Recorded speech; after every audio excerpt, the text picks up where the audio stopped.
Daf Yomi Tractate Bava Metzia, page 38a, top of the page.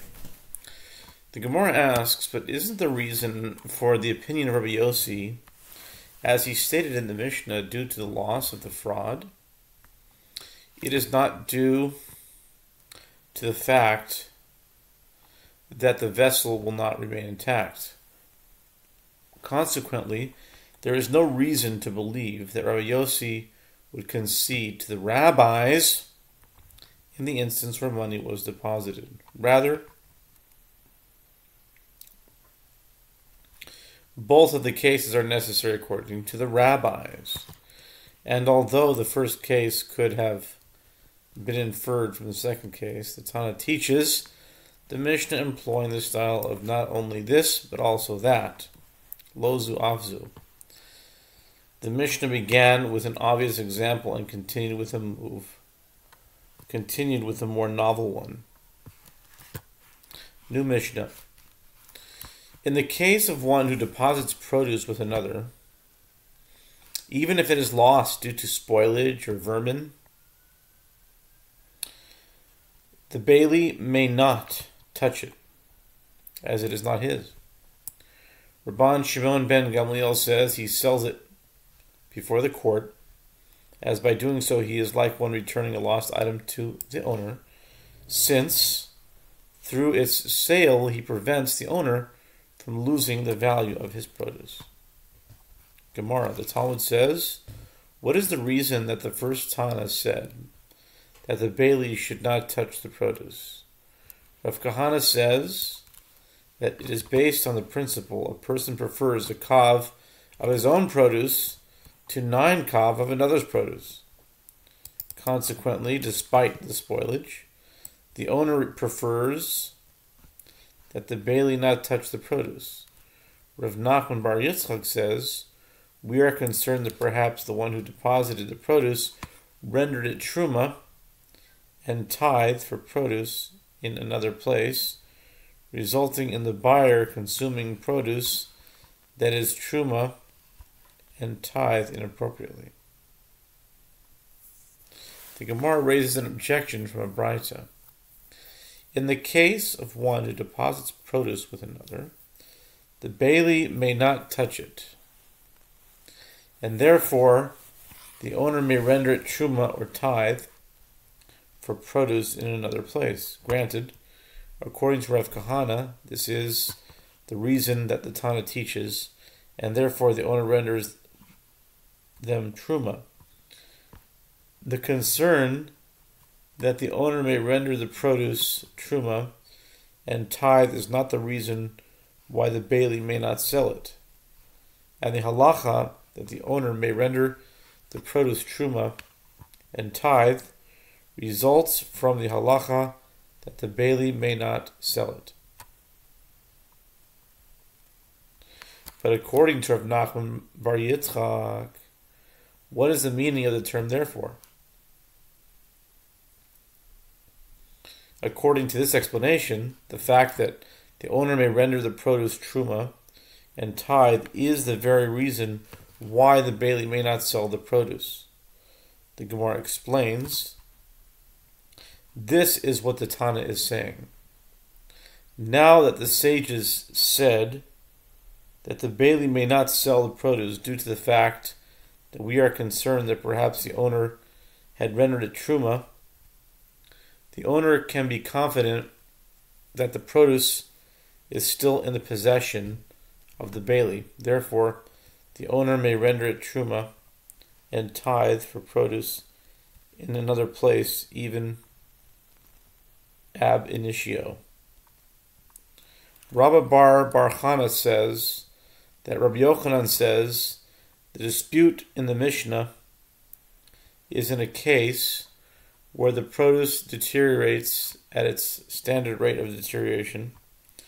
But if the produce deteriorates at a rate greater than its standard rate of deterioration, everyone agrees that the bailey sells it before the court.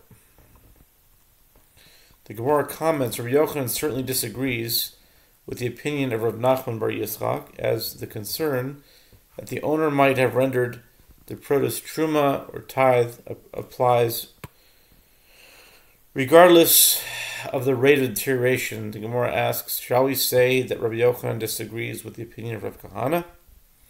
The Gemara answers, when Rav Kahana says that one prefers his own produce, it was in a case where the produce deteriorates at its standard rate of deterioration that he says.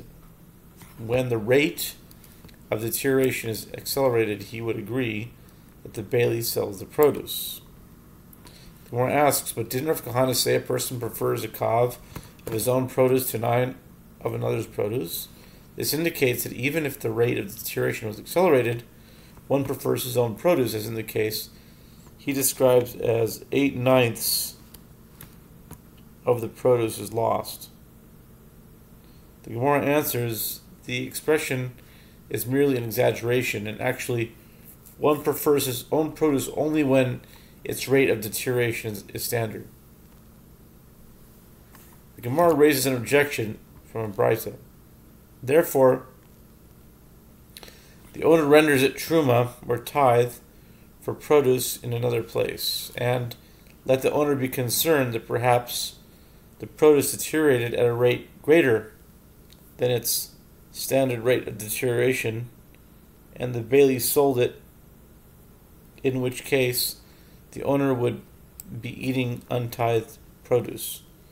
The Gemara answers, deterioration at a rate greater than its standard rate of deterioration is uncommon, and the sages do not issue decrees for uncommon cases.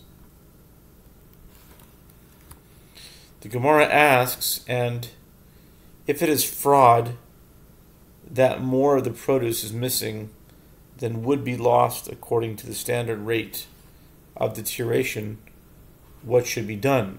According to the opinion of Rabbi Yochanan, do we sell it? But let us be concerned that perhaps the owner already rendered this produce truma and tithe for produce in another place. The Gemara answers, even when we sell the produce, if it is to priests at the price of truma that we sell it. It is to priests at the price of truma that we sell it. Consequently, even if the owner rendered it truma, it is consumed by priests, and therefore there is no concern. The Gemara asks, and according to Rav Nachman bar Yitzchak as well, since the concern is that perhaps the owner rendered the produce truma, let the Bailey sell the produce to priests at the price of truma. The Gemara answers, it is with regard to this that they disagree. As Rabba bar Chanas holds, deterioration at a rate greater than its standard rate of deterioration is not common at all.